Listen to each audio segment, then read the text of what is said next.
Thank you for joining us. How many do we have joining us online? Doesn't show you right now. Okay, if you haven't already, if you want to scan the QR code, it will drop the financials on your phone so that you can follow along with us. There's also a link in the chat A- online. And there's a link in the chat so that you can go through that. So we only have 4 motions today. This is a statutorial procedural meeting, but we have a lot of good things to talk about. We had a really good year. The 4 pieces of business are really just a call to order. We have to deal with our election. We have to approve the minutes from our last meeting and then adjourn. So it's really a pretty quick meeting. We do have some special guests today. Sheriff Fagan is going to be joining us later. We have our former president from 2 cycles back, Mr. Darrell Brister, who's on the ESD, and he's got some exciting things to share with us about the community. I think what might be the best way to go through this presentation is we'll call to order. I'd like to run through the presentation quickly, and then we can come back and conduct our bill. We'll have time for answers, if that's okay with everybody, because I think the presentation will probably answer some questions, and we can move along a little bit faster. So, Madam Secretary, do we have quorum? We have quorum. If there are no objections, we'll move into the meeting. Seeing none, we will open up our meeting. So a little bit from now, InfoMark will talk about their reporting. The HOA Board of Directors, we've only got 1 set of microphones here today. You know Sam Zhang, he's our Vice President. Beth Cruikshank is very visible. She handles our communications. I think she's doing a phenomenal job. Ed, to my far left, is our treasurer. He is a high-performing treasurer, and I got some great things to talk about from him. This is Mary Zaragoza to my immediate left. She is one of the community managers that supports us from InfoMark, and Margie Naranjo at the end is our primary contact from InfoMark. And they're going to talk about some of the things that they're doing. We'll carve out some time for them. So let's get clicking. One of the first things that we have to do is approve our prior meeting minutes. I'm going to put them up here and just kind of be quiet for a moment, because I think what I'd like to do is if there are no objections, I'm going to make a motion that we forego the reading of the minutes and just accept them. So if there are no objections, if you can kind of scan through them, it's pretty straightforward. One of the things, the standout things, is for the 2nd year in a row, we've had a budget comments period. So we've released a draft budget a couple of weeks before we voted on it to allow community members to offer input, suggestions, complaints, questions, concerns, and we received none. We received none. So we accepted the budget as is. So if there are no objections, I move that we forego the reading of the minutes and accept them as they are. A second? Any objections? There are no objections. All right, we're going to move into them. All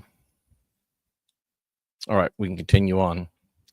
So, and again, I'm going to let InfoMark speak for themselves in a few moments, but here's kind of the report card. They had 320 calls, 490 emails, and about 22,400 business contacts. Those are things with vendors and contracts and suppliers and vendors and that sort of thing. Our response time is 48 hours. I don't know, maybe some people would like that to be faster, but we have cut our management costs in excess of $100,000. So the 48-hour SLA has trimmed off about 8% of our budget by letting that relax a little bit. And it saves us serious folding money. So take that into consideration when you're making requests. Please allow a little time and a little grace, because it's saving us a ton of money. Architectural control, we've talked about several times, we no longer have volunteers doing that. That's an outsourced service. We have a sliding scale, so things like fences and roofs are a minimal cost. We have a much faster SLA for them. For fences and roofs, it's almost immediate. And so, at first there was some hesitation about, having to pay for it or whatever, but overall, I think the community is much happier. You're not waiting weeks and months to get a decision. Things are flowing. They're professionals. They interpret the DCCRs, the regs, all of that for us. It's impartial. The board isn't involved. And I guess for the last 6 or 8 months, we've had zero feedback on that. It's just working. And so I don't see us making any changes to that. It took us a few months to get our legs under us, under the new management company. So when we transferred from Real Manage, we had a jack in the box that we weren't expecting. We had about, I don't know, 78,000 in unaccrued invoices that were unaccounted for that dropped in like a jack in the box that we had to resolve. And then we went through another accounting change, and then we made some reporting changes. And so we were heads down on the internals of how to run the business, if you will. But eventually we got into the outward facing activities that we have, and violations rose closer to the top of the list. And there's some, might be hard to read some of the detail down there, but it's lot maintenance, forced mowings, sports equipment, cars that are non-functioning. And we began with courtesy notices. We're trying to be good neighbors. When you go from lax enforcement to more strict enforcement, it takes time for people to adjust. And so I think hopefully you found us to be more accommodating, offering more courtesy notices rather than, more of a nasty gram. So again, where we're at today, we're not hearing very much from the board. So I think that's going pretty well, because we're not hearing any negative commentary. So I think that's going pretty well. Account collections. We, how do I say this? The HOAs in the HOA business, we're not in the banking business. We have been, I think, very accommodating when individuals have problems with making payments for whatever reasons, like cancer, divorce, moving, lost their job, whatever. When they get the notice and they approach Infomark and they provide the documentation and they ask for forbearance, we're working with them. If they're ignoring our notices and Infomark is sending out the statutory notices in 209 of the Texas Property Code, and they go unanswered after a certain period, we're just turning them over to the lawyers and letting the lawyers do what they do, because we're not in the collections business. And if we don't enforce our assessments, then it'll turn into a big problem. So even in this area, we've not received a lot of pushback. I think we've had some out-of-state rental owners that were unaware for whatever reasons that we've had to deal with. But in general, the community has come on board with the program. The HOA isn't a bank. So for our election, this is our second election in a row where we have not had nominees for people that wanted to step up and run on the board. So I think in the last 2 days, Beth and I threw our name in the hat. So we're running unopposed. In order for us to be installed, we'll need a motion from the residents to install us by acclamation. And I've asked Mr. Brister if he would consider making that motion. We'll see if we can have a second. And if there are no objections, then Beth and I will be on the board again for another 3 years. We can do that now. Well, I'll make the motion that Beth and Frank be nominated again to continue to fill the seats there. Second that. Are there any objections? Then we can move on. Congratulations. You're Thank you. You're stuck again for You're 3 more years. stuck again. One good thing about this, if there's a good thing about this, it's second year in a row that we've not had to pay $3,500 in election fees. So we saved $6,000. And maybe later we can have Beth and Sam, if they'd like to talk about some of these. We've highlighted some of our events from the last year. We have significantly increased our events, and they've been a lot of fun. We had a phenomenal Chinese New Year. We're already in the planning stages for the next one. I think it'll be January 29th. Is actually the date. That's a Thursday or Do you wanna Wednesdays. let Sam just talk through that one real quick while we're on it? Sure. Do you know the date? January 29th. Yeah. Come on over.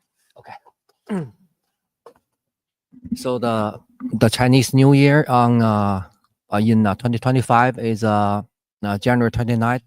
I don't remember what day that it's a Wednesday. So then we probably yes, Saturday. Yeah.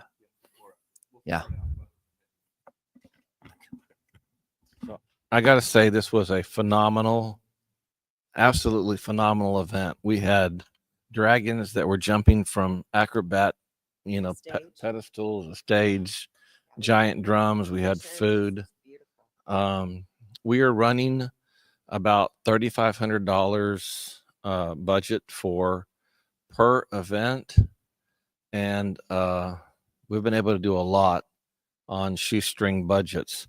We hosted our second Holy event. This was a ton of fun. We had a large turnout, a lot of fun. If you haven't been to one, I would encourage you to come and visit. It's just a lot of fun. This past Holy, we had Easter on the same day. We had 7,000 eggs. The prior year we had 6,000 eggs. They went fast. I think we might rethink how we're doing it. We might put out empty eggs and have people collect stuff we had people with pillowcases and stuff that's showing up for the second time. But these were big events. And I want to thank the wrestling team and the football team and Tompkins Theater Group for helping us to throw a phenomenal party. They worked hard. Boy Scouts handled first aid. It was a nice community event. We hosted our first Eid al-Fitr. We were told it was the first in the region. It was also well attended. We had about 300 attendees. We received a lot of positive feedback from the community at large, not just from Pine Mill Ranch. It was a well-organized event, and One thing I'd like to say about that event, one of the main reasons I think that it went so well is because it was run by community volunteers. We had a committee, a very dedicated, very involved committee that handled all of it. And these events really are close to people's hearts. So if it weighs on you that you are interested in an event or being part of an event, or if it's something that's close to your culture or your religion, something that we can support you in as a community, please bring it to us and let us fit the bill for you having a huge community party, and you guys do all the work. So I think that's a win-win. So secretary at pmrhoa.com. yes, or you can volunteer at pmrhoa.com. We have just a very short set of rules, nothing divisive, no protests. Got to be inclusive, open to everyone. Incorporate the entire community. Yeah, it has to be for the entire community. And if you can meet those criteria, we're happy to throw a party. We like to throw parties. We had a Disney day at the pool that was well attended. It was our first one. I think we're going to do probably a bigger one, or we might do two, one for boys, one for princesses. We added an ice box, a freezer, and we began giving away free popsicles throughout the year. It cost us virtually nothing. We put in air conditioning in the lifeguard houses. So last year we had to close the pool several days because of extreme heat. Even though there's a pool, when the water temperature reaches a certain temperature and the ambient temperature is a certain temperature, you can't have 16-year-old kids sitting out there in the sun, even though they're rotating on 5 stations, because they can't shed the heat. So we added air conditioning for two purposes: to support a new computer network, a new security network, and for our lifeguards. And to my knowledge, we had no closed days for heat. No hurricanes and rain, but not for heat. So we probably picked up another 8 or 9 or 10 pool days. And we also had themed music most Saturdays, and that went pretty well as well. I skipped over that. We don't have a slide on the 4th of July. That was a well-attended event. We had Sheriff Fagan here. We had some elected officials were invited. The recruiting station for the joint recruiting station on Mason provided us with speakers and a color guard, and with the Boy Scouts, they did a nice job. We're going to invite them back. I think I'd like to offer them the amenity center for a parents' night for the recruiting efforts. They really did a lot for our community, and we want to support them. I'm getting off script, but for next year, we're kicking around ways to identify veterans' homes, like maybe like the curb painting with the branch of service and their rank. So we're gonna have to figure out a process for that, get the DD 214s and figure out how to make that that recognition. I think it'll make our neighborhood, our community, a better community, and I might even like help deter theft. Big Christmas, Hanukkah parties as well. The prior year, decorations are not done. So decorations were supposed to go live the day after Thanksgiving. We got some internal loggerheads with Infomark, but they're working on it. They're going to be C9 lights on the windmills and some giant, like 8-foot Christmas ornaments. 10-foot huge Christmas ornaments that like blow up and look like the big glass ornaments. So they're going to be out at the Spring Green side. Yeah, they've come in. They came in about 10 days ago, but just work schedules and weather. You got to do it when you got to do it. So I was hoping that would be done before our annual meeting, but it wasn't. So we'll take the lump for that. When we get to finances, we're going to talk about kind of where we're at, but we're looking at a 3-year decorations plan, like a directed plan as we retire debt and cash increases. That is a focus for a bigger investment, just not this year, as we're still working through our P&L. So speaking of which, good news. Like I said earlier, man, it's hard to have a really good year. There's almost always there's a Jack in the Box surprise of some sort. Even we started the year off with a $80,000 real managed gift, but overall we reduced our operating expenses. We went through a pretty strenuous muscular effort in the transition from real manage to claw our physical cash out of real manage. And we created an in-house treasury management system, which on the street would probably cost 1.5% to 3%. But Ed Hyde is performing the work. We might trade $1 or $2 million a month in T-bills on a busy month.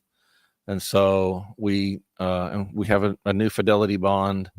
We're ensuring that we're not going to have theft, or at least we're covered if there were. We're tracking the money that's moving. We had excess funds that were not FDIC insured in the past. So now we've got, for liquidity purposes, we keep less than $200,000 in an account that's titled by Infomark. We have a bank account with the Bank of Uvalde, simply because we can call them and we have a personal relationship. And so we're doing cash projections. The prior year was the first year that we had a seasonal bottom line on our budget. We now have a top line and a bottom line. Is seasonal, and we also have forward-looking projects, and so we're able to predict cash needs. And so excess funds, we never allow the money to float above the FDIC insured amounts. Trust account that get bounced to Texas Independence Bank, who has a chair at the window for us to buy T-bills. And I don't know what our average 5.3, 5.2, as much as 5.5 almost on a couple $1 million. That's $100,000 in folding money for it's work. Ed's working hard for it. But so we had about $100,000 moving in from Mark in cost reductions. We got about $90,000 in interest income, and PMR Avalon liked some of the things that we were doing, and we entered into a sharing agreement with amenities and parties in our events. And so that's about $30,000 a year in free income.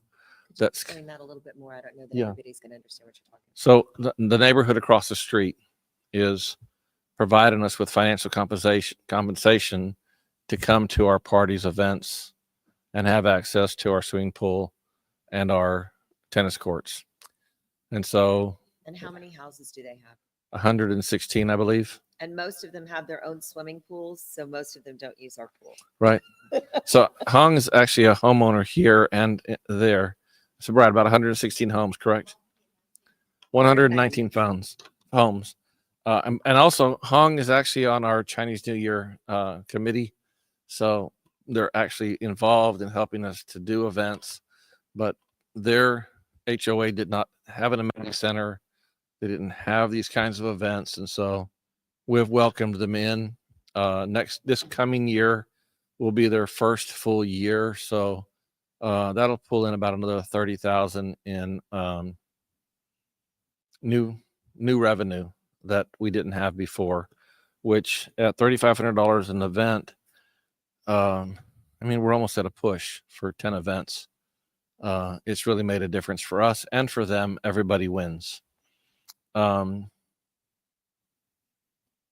If there's no questions on the balance sheet, I wouldn't expect any questions. The liabilities of 875 include our debt servicing. We're servicing about $250,000 a year in debt servicing, and that will be completed in the first quarter of 27. And so we'll get a new pickup in our P&L and balance sheet beginning in 27. And so assessments, knowing that our access to cash will increase organically in 27. So this is as of the 30th, or is this is this October, November? The financial status here to date. This is October 31st. We have $181,000 surplus. That's our actual. That is a huge improvement over prior periods. We had projected, we thought was aggressive at the time, 59,000. So we've lived lean, but we've done a lot of things, and we're going to talk about them in a second. This is an estimate for December 31st. We think we'll come in somewhere between 140 and 160. But we may give some of that up in pulling some projects forward because there's things that we need to get done before the pool opens next year.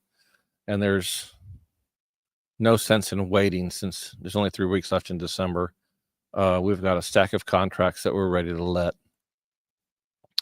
So the next couple of slides are talking about kind of sources and uses of money and what our priorities are. Our priorities at a high level are maintaining the property that you bought when you bought into this neighborhood. That's our number one priority. Number two is trying to raise property values and then increase amenities, safety, other things. But we want to take care of the neighborhood that we have. We have made significant investments in the reserve and replacement accounts.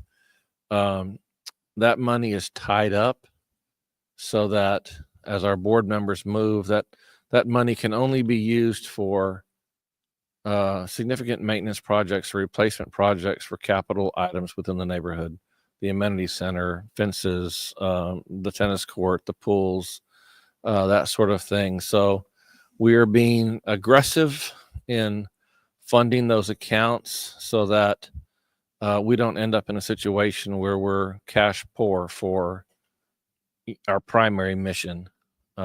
We're setting money aside. We are going to commission a new reserve study. I want to make one comment about the reserve study. We have outperformed the reserve study probably 1.13 to 1 or better. So there were some projects that came due ahead of schedule, meaning the reserve study predicted we would do them in next year or whatever, but we've got a cracked pool. So if you notice, there's all that plaster is being shipped out, but we're able, because we're planning and scheduling maintenance, we're buying at a better price. And so we're getting better than a dollar for dollar return against the reserve study. And that reduces our future cash needs. And so it's giving us more breathing room. So when it makes sense and we can buy at a discount, we're pulling projects forward. And we did a lot of projects. We're just going to talk about a few of them. We've done process audits in the past. Our plan is to move to a detailed financial statement sample audit at least every 3 years. So we'll be looking at samples from each of the contracts. We'll be looking at a contract audit as well as transactions instead of just the process, to make sure that the actual checks that are being written and the invoices that are coming in are true. When Ed first came on as treasurer, we were catching errors in billings that were significant, folding money, real money. And I think we've done a good job of cleaning that up. And it's apparent on the balance sheet because the numbers don't lie. We've outperformed, even though we've had some significant inflation. We're pretty certain that we can maintain the 750 assessments through loan payoff in first quarter of 2027. We know that because we have cash that we're buying those T-bills with, and we know what our cash needs projections are. And so we can now see 6 quarters into the future because we have a really nice project list. So I don't anticipate that assessments will rise, just as a combination of cost savings and buying better, I guess. So in 2027, and that 245 is not actually correct. I think in total we're spending about 265, including interest and bank fees and debt servicing on the debt. But at the end of Q1, we will have retired our debt in 2027. That's about 70 grand. So we'll pull in 140,000 in unencumbered new cash in 2027, and that will give us additional breathing room for future projects. And we'd have no intention of taking on any new debt. So we'll just be in better financial positions. I want to make a comment about cash. We're not going to hoard cash forever. We have created some algorithms of a floating peg between kind of the minimum amount of cash that we want to have for liquidity and for the named projects for the next 6 quarters, and then the upper end of like how much cash is too much cash. I think it could happen sooner, but no later than 2031. If we keep doing what we're doing, I could see us on a January offering a credit for the next year's assessments. I mean, you hate to make a comment like that and then lightning strikes you tomorrow, but right now we're doing a pretty good job tight-fisted, financial management that's resulting in good uses of funds. We went through that. So next year, we are going to move without $100,000 from retained earnings from prior year's surpluses into our income statement, because now we have a seasonally adjusted revenue and expense line. We've got some major pool expenditures coming up, and that's the purpose of that replacement fund that I described earlier. We are going to, in addition to the assessments, we're going to transfer $100,000 there. So on a cash basis, we would probably have about a $70,000 loss next year. But on an accrual basis, we should show about a $31,000 surplus. We're intentionally moving money over there because the Olympic size pool is going to have to get replastered, and that is a chunk of money. I don't know off the top of my head. I think it's about $80,000. All right. That's just, new money coming in. Ed's pegging next year 87.5. Interest rates are declining, but our cash is growing. So January dues will come in, February will come in. We're cash rich, and so our T-bills could float to $2.8 million. And if we're still earning 4.75 or something, we can get there. I think 87.5 is conservative if we're trading in the government-backed securities on schedule. Here are some of our planned projects, about $455,000 in projects. Frank, quick question. When will the plaster project be done? Well, we're going to end. When will the plaster project be done? Probably will be done. April? I don't know if I need to talk to Michael, but I was thinking about, just like this year, putting it off until after the season, because they have more weather time to do the work. And the Olympic pool's in better shape than the other pools were, so we kind of had to nurse along. But in fact, that project was just finished last week. So for those of you online that didn't hear the question, it's when will the Olympic pool project be completed?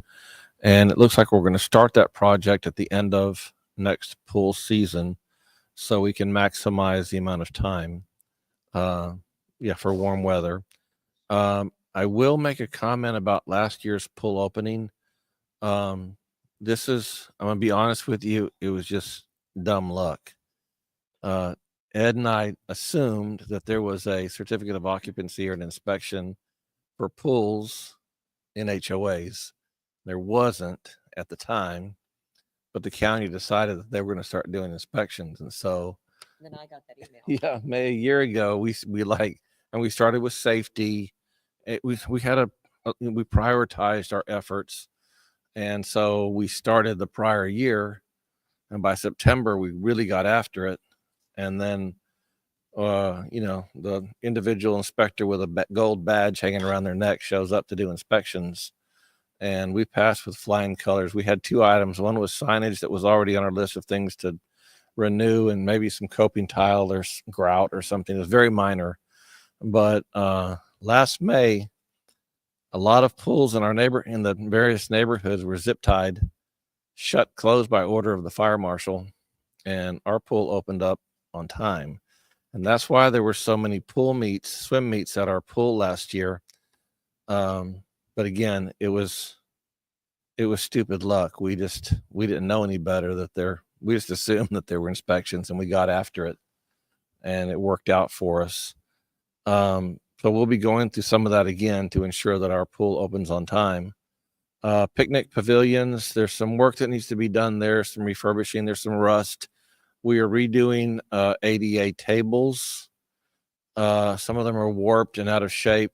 This past year, we added ADA park features for some of our challenged residents so that they can participate in at least two of the parks now have specially designed park features that are safer for children that have limitations. We're making some changes to the common areas, security, and I want to come back to that. Sheriff Fagan has joined us. I want to talk about some of our new challenges and what we're doing there in a moment. We are going to be doing power washing and painting the amenity center. I think, where's Margie? I think we're starting in January or thereabouts for the painting of the amenity center. We're going to get after that right away. We are going to common signage with the mud. So it'll have the same look and feel, whether it's a mud sign or an HOA sign. We're looking for more continuity. We had continuity in the landscape.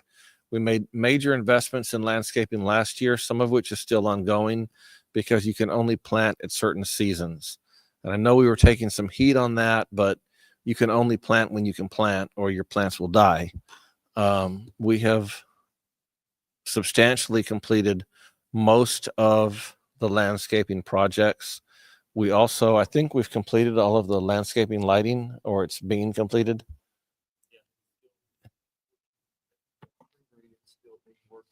Spring green is still being worked on, but we took all of our furniture at the pools. We added some umbrellas. We took a third of the worst equipment and sandblasted it, powder coated it, reslung it. We're doing another 30 or 40% this year, and we'll do the balance the year after. So all of that will be updated. We have, I don't know that we've got quotes on it yet, but the wrought iron fencing around the amenity center, we've got damaged fencing. We've got rust. We've got some, it's not visible from the street, but I assure you, we've got some major issues with the wrought iron fencing. That's going to be a chunk of money. I don't know that we fully have that in the budget yet, but it's going to be a chunk of money that we have to deal with. We already talked about the plastering. We do have $47,000 allocated for surprise, lake pump gets stolen or whatever, but I'm sure some of that's going to go to the wrought iron fence. Yes, ma'am. First of all, someone says, thank you for the accessibility changes. My kiddo appreciates them. And also they're asking about volleyball court net replacement. When is that?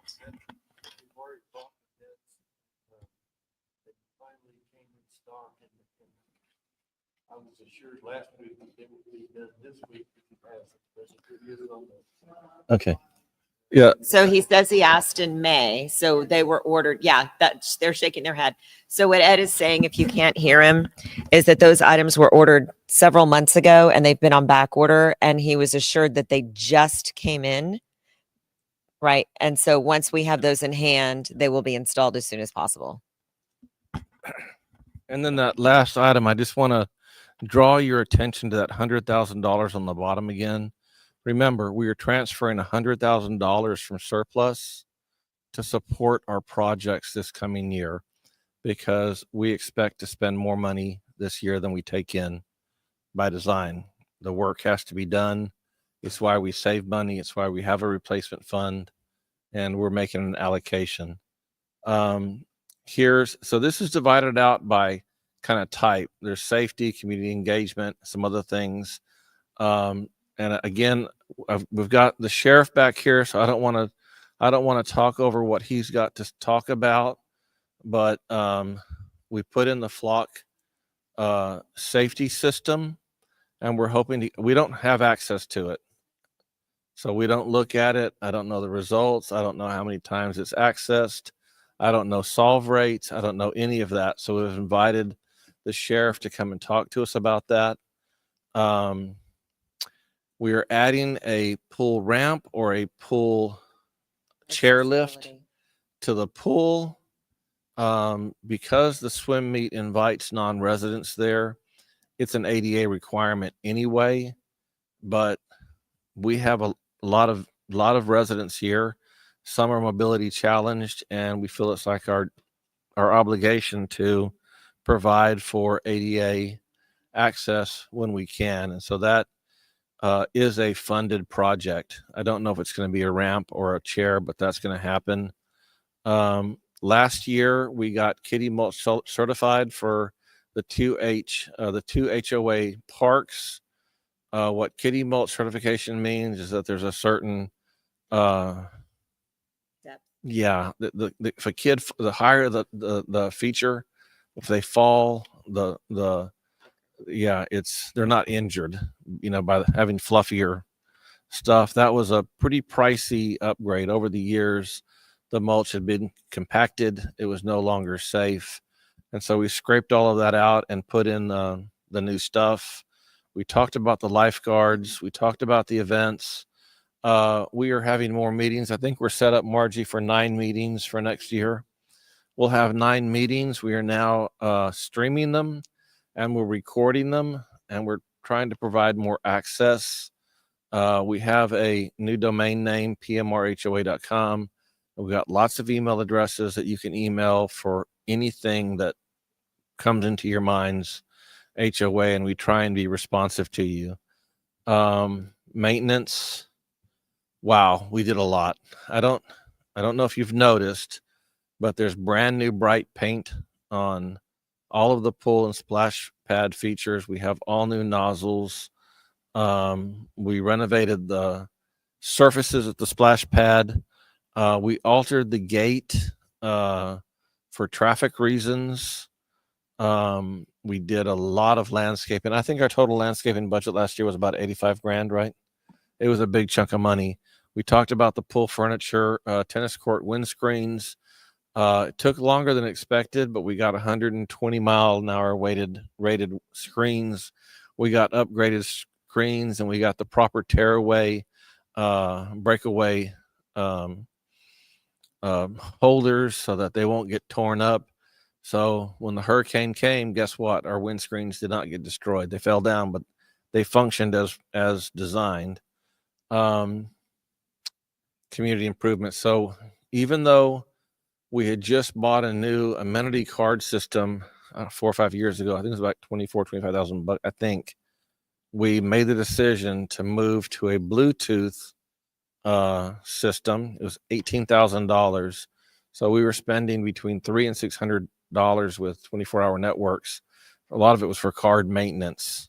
And so we moved to a Bluetooth amenity card system, and we've got some stats on that in a moment. We have over 2,700 licenses that have moved out. Our pool usage is up by 30%. Tennis court reservations, I think, were 2,600. Like, the change in that card has made our amenities more accessible because people just have access to it, where before they had to go look for the card or it may not work. We put in a new network. We got a new sound system, which the pool uses. We did put in the pickleball courts. I'm glad you like them. All we had to do was get them in the budget, but we found a way to finance that. We talked about the loan repayment.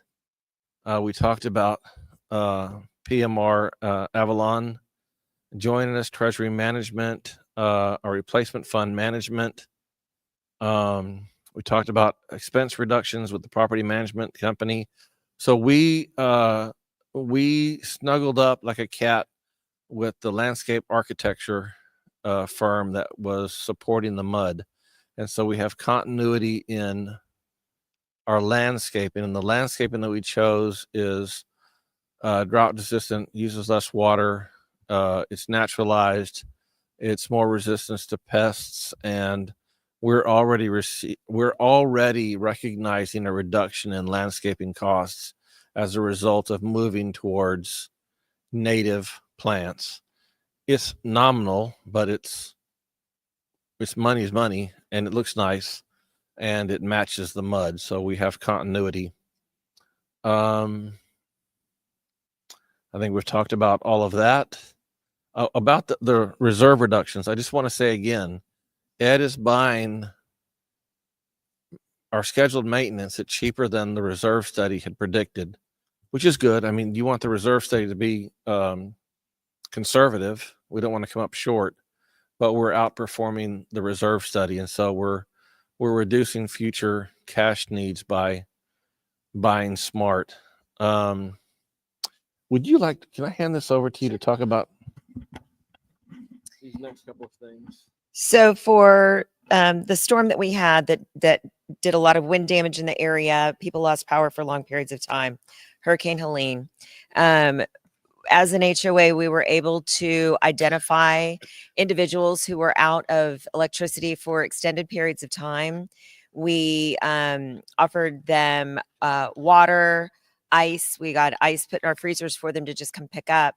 We had meals delivered. We had a food truck come and they provided meals, and they had a list of names of people who had been identified as those who were without electricity, and they came and picked up meals. The HOA paid for that. You guys paid for that. So thank you for supporting your neighbors. They were able to go into the amenities center. They had free internet. They could go work. We requested that people not let their kiddos run around and be too loud because folks were working, although kids were welcome as well. It was a cooling off station. It was really hot at that time. They were able to come charge their phones and their devices. We had a generator exchange on Facebook where, I need a generator, I have a generator kind of a situation. So that worked out for some folks. I think you loaned yours out, Frank, didn't you? Yep. We now, as Frank was mentioning, the cell phone amenities access system. So if you haven't yet used it, once you sign up, and by the way, thank you, Ed, for personally making sure that everyone who requested access got access. Ed handled all of that on his own. So all of those 2,779 registered users communicated directly with Ed, and he's the one who triggered their registration personally. 718 active users, 5,389 swimming, folks swimming, 2,691 people using the tennis and pickleball court, and flock safety. Sheriff Fagan will talk about that when he comes up. Okay, so we're 1 minute over from the presentation perspective. Let me do the last. This is the last slide, actually. Coming up. We've talked through all of that. We've talked through all of that. That. I think this is it. We're down to the end of the presentation here. The last thing that we have for next year is that I can't get to the right slide, so I'll just tell you about it. We're going to do a study on bad debt allowances for next year, the demographics of a neighborhood as neighborhoods age, and people move towards fixed incomes. You start to have more bad debt. And so we're going to do some planning, some plenary work on making sure that we're capitalized for the transition of the neighborhood. And I mean, it'll all get worked out because it'll just get attached to the house. But we want to make sure that we prepare for any cash flow disruptions. Ed and I are in the early stages of creating a permanent sinking fund to replace. We're on the hook to demolish and remove the brick fence in 20 or 25 years. And so we have a couple of plans to create a dedicated trust for that purpose. 20 years is a long time. With this amount of effort and a little discipline, you won't even feel it. It's kind of like think of it as a 401k. It'll be a special purpose fund. We're looking at a portion of the capitalization fee every time a house is sold. We anticipate 2,500 houses will sell in the next 25 years. They sell about every 13 years. There's 1,650 houses. So we think we'll get a chunk of that money. We'll go into a special fund for that purpose, and we'll retire that liability and take advantage of the capital markets to earn interest on it. And then we got security and monitoring. And I want to invite Sheriff Fagan, and just out of respect for his time, I want to let him speak. And we're going to hang around here. We're going to I won't adjourn until the very end. I'll answer everybody's questions. I'll be here for as long as you've got questions. We do have one security problem that has popped up. It can be an expensive one. We recently had a community mailbox that was opened up. That means that the arrow key, someone has either stolen one from a postman for our neighborhood, or we have a postman that has done something that they shouldn't have done and have handed off a mold for that, and somebody used a 3D printer or something to create an arrow lock, an arrow key, and they've opened one of our mailboxes. Those community mailboxes run about $100 per home. If it becomes a problem, we're going to have to figure that out. In the meantime, I would encourage all homeowners to check their mail every day by 6, because most of the mailbox thefts, these are keys that open the entire mailbox. And this is a problem all over. And we got the sheriff coming up, but this really falls under the domain of the postal inspector. And I'll let him speak to what he can and can't do, because it's not exactly their jurisdiction. But if we're going to have mailbox thieves in our neighborhood, then the first thing that we should do is empty your mailbox every day so that you don't get robbed. This is a brand new problem. I don't even know which community mailbox was hit, but it's happened. So with that, we'll come back for any Q&A. I would like to invite the sheriff to come up and talk to us. And then we'll have some Q&A for any board member or real manage, or not sorry, real manage, but Infomark. I will pass it around. Here you are, sir.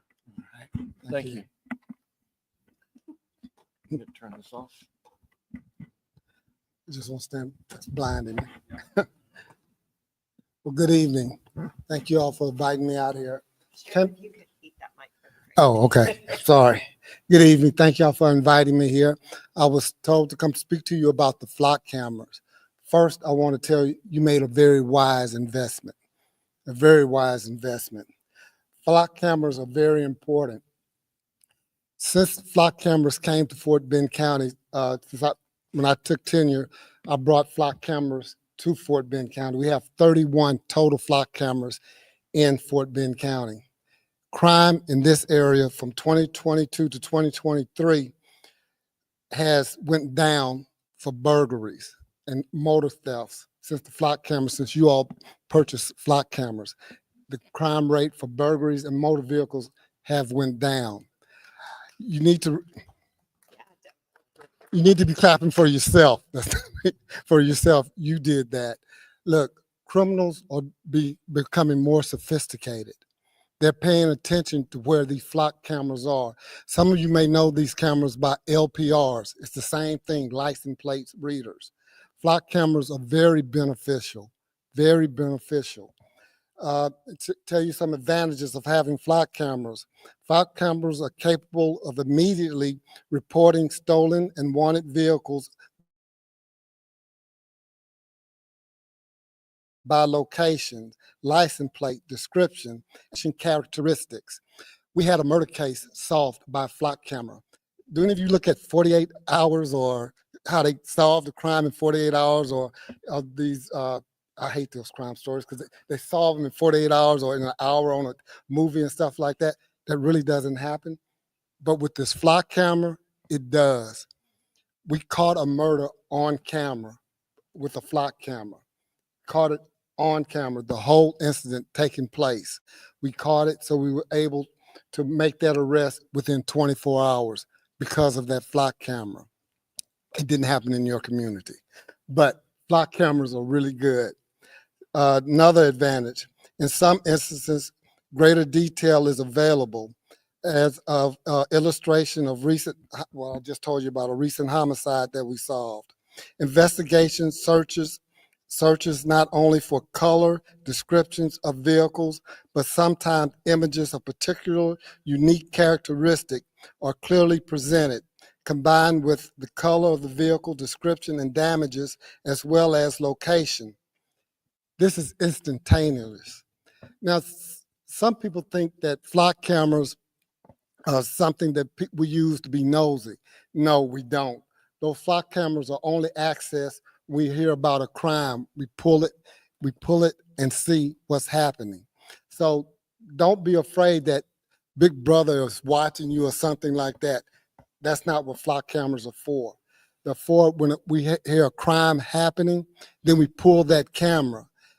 These flock cameras are very beneficial in solving numerous crimes, not just crime of property, but also crimes against individuals. Crimes against individuals. And like I said at first, criminals are getting more and more sophisticated. So they're paying attention where flock cameras are being put up, and they go to other areas. They go to other areas. An advantage of a flock camera is that they work in tandem with each other. And the sheriff's department can access, we access Houston flock cameras, also Fulshers, we access all. Criminals don't stay in just one place. They have a mode of operation, what we call they do things over and over again. They may, one criminal group, we call a criminal group those hidden apartment complexes. They use the same MO each and every time. One car would drive in, then you'll see another car drive in on the opposite side. One guy would run upstairs, knock on the door, wait to see if they get an answer. If nobody answered, the other car would come up with a tire tool and break into the unit. Well, it was the same MO used each and every time. We caught that on a flock camera, and we were able to track down this. It was a group of them, a gang of them. So we arrested over 24 individuals. From these 24 individuals were making crime in Fort Bend County, Harris County, Waller County, that's the Katy area, Houston area, Missouri City, Sugar Land, all these different areas, 24 individuals. We think it was an operation with all of them together, but we couldn't make that. We was trying to get a RICO act on them, a federal, but we couldn't prove that, but we believe that's what it was. But we got those 24 individuals off the street because of the flock cameras. The disadvantages of flock cameras, there isn't any. Only disadvantage is people assume we use that to be nosy, being a nosy neighbor. No, we don't. Flock cameras are not drones. These are stationary cameras, and they've been put up in certain areas, and only ones can access them is law enforcement. And we only do that when a crime is happening. A crime happened, and we try to find those individuals. A flock camera is a better, no offense to you, but a flock camera is a better witness than a human being. So by getting the flock cameras, you made yourself a lot more safer, a lot more safer. Now, don't get me wrong. I'm not saying that it's better than a police officer, but you'll get a lot quicker help by having that flock camera. We'll get here faster. That officer will get more information, making that officer's job a lot safer for him or her when they get here. So I think you did a very smart thing by purchasing these flock cameras. Yes, sir. Two questions for you. We have a budget next year to add some cameras around the pool, maybe the splash pad. When you look at our security posture for the neighborhood, do you have recommendations for this board or for our community, things that we should be doing to make our neighborhood a safer neighborhood? It's what you're doing right now. What we're doing right now. What you're doing right now. I'll never tell you not to buy a flock camera. The more you have, the better. The more you have, the better. I'm being very truthful. Criminals, they're not stupid. We do have some dumb ones. I'm glad about that, but they're not stupid. They look for flock cameras now. They're looking for the LPR cameras because we're making more and more arrests. I don't know if you all remember the Massey murder, the two young boys that were shot in the driveway and killed. That happened before I became sheriff. And it was going to be a cold case. That happened a year before I took office. Then when I took office, it was on 2 years. After 2 years, a case is called a cold case. That means we don't have enough evidence. So when I took office, I reached out to the FBI and asked them to help us to solve this case. And what we did was we went around to all the different stores. Just before flock cameras took off. And we found a camera at a store and we caught the shooters at the store planning the shooting. Planning the shooting. It was only 1 mile away from the home where the Massey brothers were murdered. You see the car, you see the 3 people getting into the car, drive off. We got the car, we got all their faces, we got the plate number. They drive off, you hear gunshots, and then you see the same car driving back. Well, we arrested all those individuals, and we solved the capital murder case because of those flock cameras. So people think flock cameras are just used for burglaries and for thefts or things like that. They're used for all types of crimes, home invasions, auto thefts, all types of crimes. These flock cameras are helping law enforcement with that. Not only state, but federal and county as well. Does it trigger paper plates? Yes. Okay, so if people put a fake plate on their car from into our neighborhood, you're gonna get an alert. Yes. And I really hate paper plates. We're trying to get away with the legislation where, and it's gonna pass where paper plates are no longer gonna be allowed. You're gonna end up getting a metal plate. Paper plates, I shouldn't have said yes right away. They're hard to trace. They're hard to find out. Why I said yes was this, because the flock cameras get characteristics of that vehicle, not just the plate, but it's like a dent, a scratch, little things like that we use. It's like a fingerprint. Yeah, we know. And one thing, because I heard you talk about the mailbox being broke in. Yes, James Fox, he's the postal inspector in this region. We had that problem over in the Sugarland area, and I had him to come out to speak, because you're right, that's not my jurisdiction, that's federal. But what you should do, make sure you don't have checks mailed to you. Don't mail a check. Don't mail it. If you're going to do that, go straight to the post office. Never put it in the mailbox. They make skeleton keys. These criminals get one key and they make a skeleton key to open those. Yeah, 3D printers. Yes, they make skeleton keys. Try to go to your mailbox every day early before 6 or 7 o'clock. They hit them in the afternoons. That's when they hit them. If you see a vehicle at your mailbox, if they're over, it doesn't take that long to get your mail out. If you see a vehicle standing there over a minute, you need to call law enforcement. Or take a picture with your cell phone. Don't go up to the individual. Take a picture of your cell phone of the plate of the car. And your picture, you can zoom in, so you don't need to walk up. Just take a picture and send it to us, and we'll look into it. We But had our first one about a week ago, so if we have another one, can we reach out to Brianna and she can hook us up with the postal inspector? yes, and I sent out a flyer, and she'll send it. Brianna, that's my PIO, Send it to our secretary. and she'll send it to all the things you can do safety for your mailbox. That number that we can directly send you the picture. Yes, just tomorrow. Do y'all have the sheriff's app? No, what's the sheriff's app? The Sheriff? Please download the sheriff's app. Just go to Google Play Store. It's the sheriff's app. It's something new that I brought to Fort Bend. You can file a report on the sheriff's app.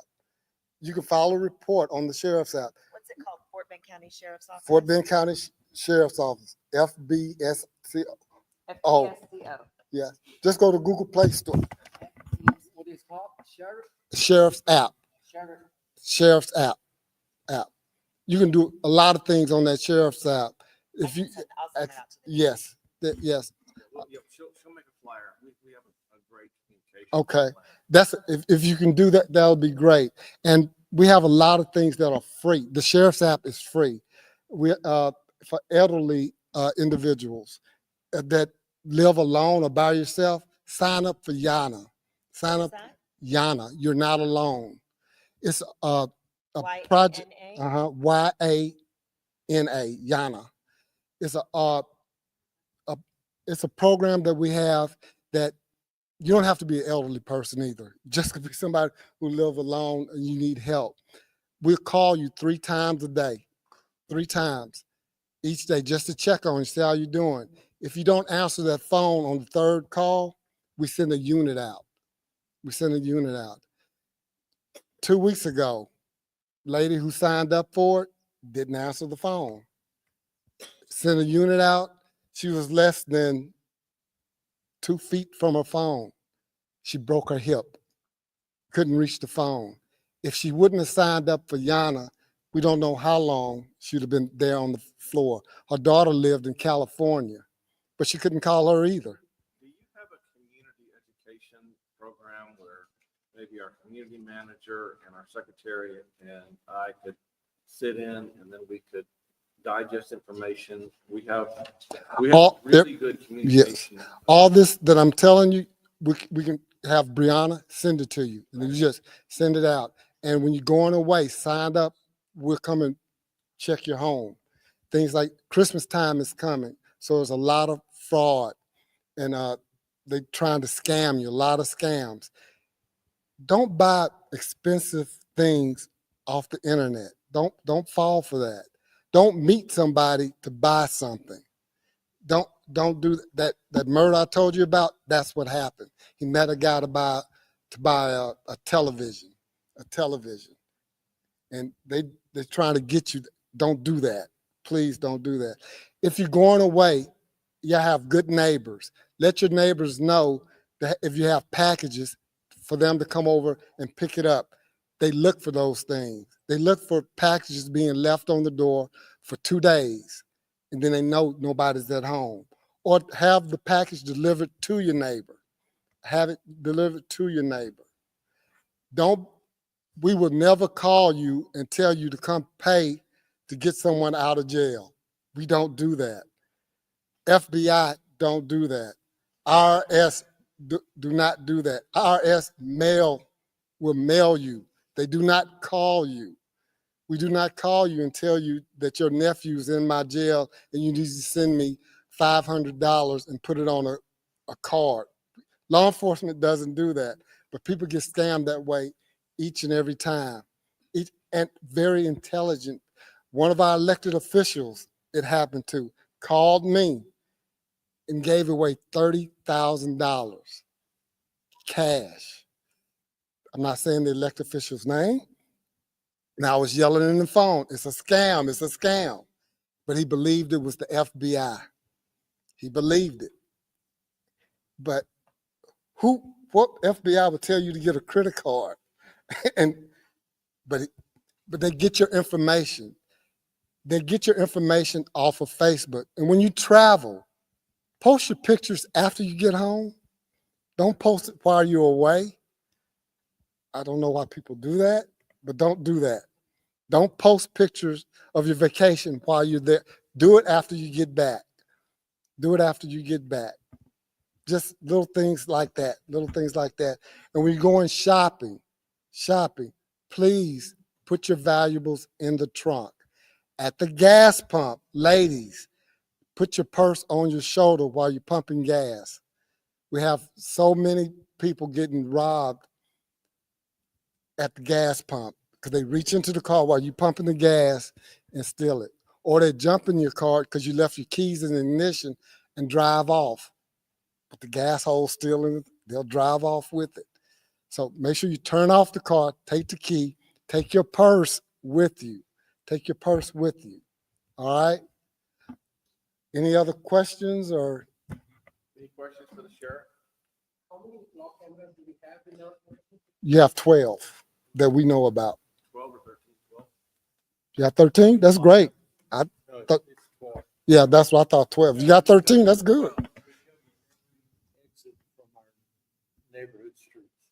Even Yes. the ones that go into Cinco Ranch. Yes. In fact, those actually have Cinco Good. Ranch cameras in And- our. yes. cameras. Yes. And the crime on burglaries of motor vehicles and home has went down since y'all got those I'd cameras. love to hear that, because I didn't know. Yes. Last year, I didn't know what was going to happen. No, it's a good thing. It's a good thing. I'm not knocking security, but the flock cameras are a lot better and a lot cheaper. Lot cheaper. Don't- 1/3 the cost of the cost. Yes. Yeah. Well, it could have been, I'm not saying constable, sheriff's deputy. It's 1/3 the cost of sheriff, because they're going to say I'm knocking them. I'm not knocking them. What it cost is $90,000. Okay, I didn't say that. He did. But a flock camera is very good. You never go wrong getting flock camera. Yes, LPRs, same thing. License plate reader, flock camera, it's the same thing. Sheriff, I appreciate you coming out. I appreciate Thank you coming out in the 4th of July. I think with the holidays, we probably need to make a series of communications to our homeowner. We have a very good communications process through email, through Facebook. Even this meeting is recorded. If you want to make a recording to send out to our neighbors, we'll be happy to put one out. This is an important time of year. Yes. We want to keep people safe. Go to the sheriff's app. We put a lot of posting on there about safety and things like We'll do that. Yes, Thank you so please. much. Thank you, Sheriff.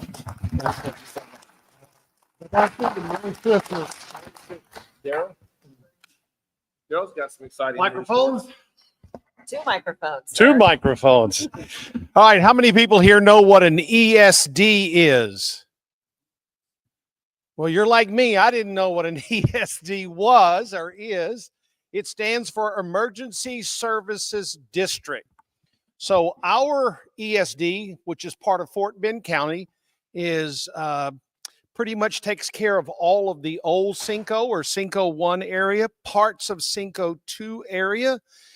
To give you a picture in your mind, where Spring Green out here runs down to Cinco Ranch, there's a McDonald's on the corner. You know where that McDonald's is? Well, everything to the east of that, everything to the west, or excuse me, to the east and to the north on Spring Green from the McDonald's is covered by ESD2. Everything south down Spring Green going towards Lowe's and Kroger's down there, and everything down Fry Road south, all of those big subdivisions that are part of Cinco 2 are covered by Fulshire Fire Department, not our fire department. So ESD2 for Fort Bend County is your fire service, emergency services. We have about 90,000 people in our district, so the ESD2 district. Through our mud taxes, we all pay on average $370 a year, so that when you call 911, somebody from emergency services shows up. Fort Bend EMS service or ESD2 fire department will show up at your house. Our call time is 5 minutes from the time that you place the 911 call. We're at your doorstep, whether it's a fire, whether it's a heart attack, whether somebody just fell and can't get up. Matter of fact, we make a lot of calls to the Cinco nursing home because the people there are actually not allowed to pick the elderly people up. So our fire department goes and does that. I'm really here. The board asked me to come tonight, and I've provided the board the certificates, but the ESD2 Willow Fork Fire Department has just received our ISO rating of 1. Now, what does that mean? So this is an insurance rating in the U.S. Less than 3% of all fire departments in all of the U.S. are a 1. So within your district, you have a fire department that says we have the best equipment, we have the most highest trained firefighters and administrative staff, our chief and others. Our call time is basically 5 minutes or less, and houses, if it's in the ground, so it's not a total loss, it's a rebuild. So it's into the hundreds of millions of dollars that have been saved over the years by being able to get to the house quick, get the fire under control, stop it.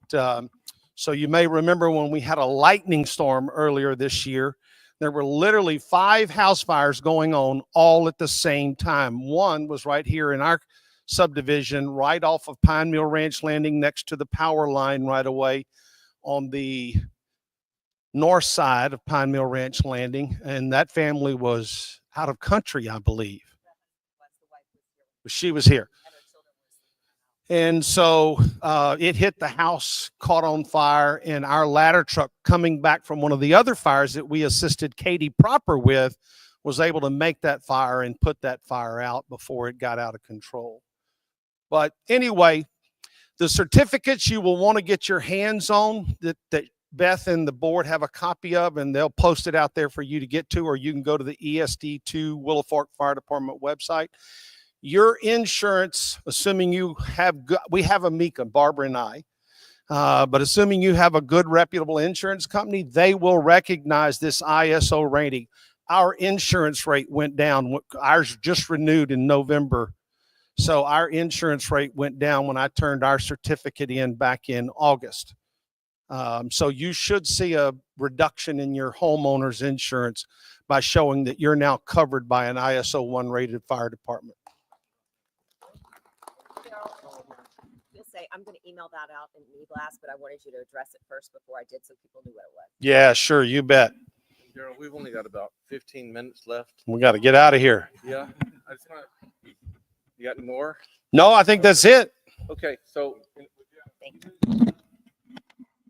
does anybody have any questions for me or for the board members? Everybody happy? Anybody online?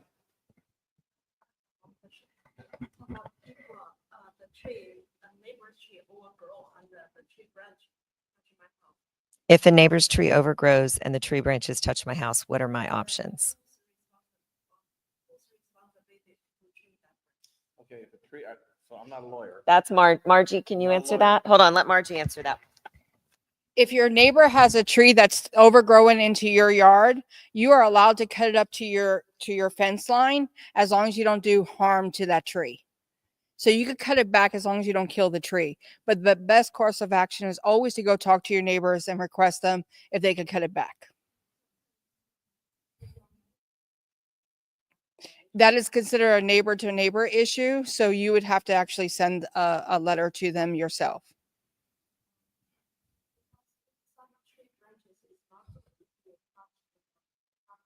Yeah. Yeah, you're absolutely right. That's why it's best to talk to your neighbor to see if they could trim him back. Yeah. Any other questions?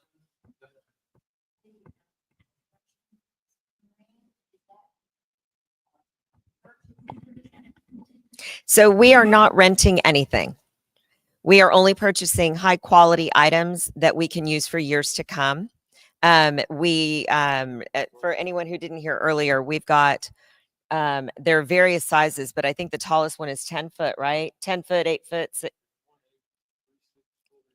6 foot, 4s and 2s. And they're big Christmas balls. They're different colors. They look like the big glass Christmas ornaments, and they're inflatable, but they last for years. And those are going up at the Spring Green entrance, but we're waiting for the folks that do the installation to have availability. The jobs that we've had them do for Christmas decorations this year is larger than the time that we had allotted for it, unfortunately. So we're still in the process of getting Christmas up.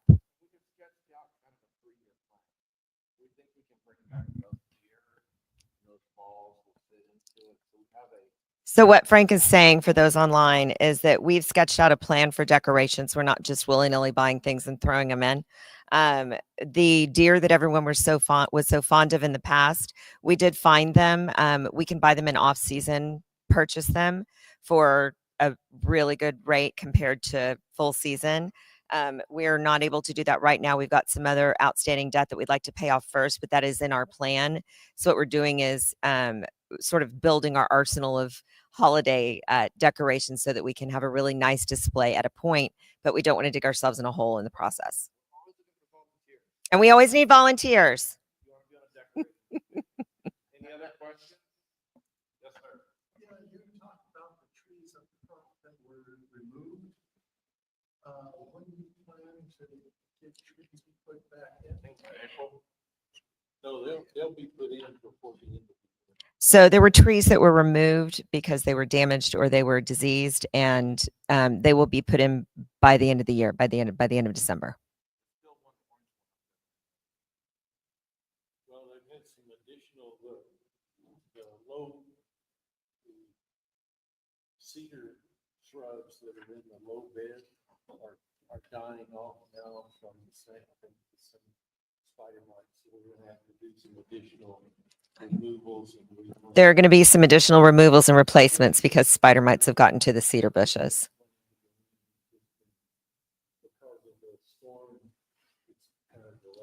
And those replacements were delayed because of storm. Hey guys, I just want to say, I know I did a lot of talking tonight, but I got to tell you on the day-to-day operations, and there are day-to-day operations. Ed and Beth are working day-to-day operations and have been for months, and they work around their kids and their parents and their dogs and their careers and everything else. And I just want to thank them, those two in particular. An everyday thing. I appreciate everyone for coming. We need to break this thing down and get out of here in 5 minutes. Right. Thank you all for being online. I'm going to drop this camera, so don't look. You might get dizzy. Thank you all.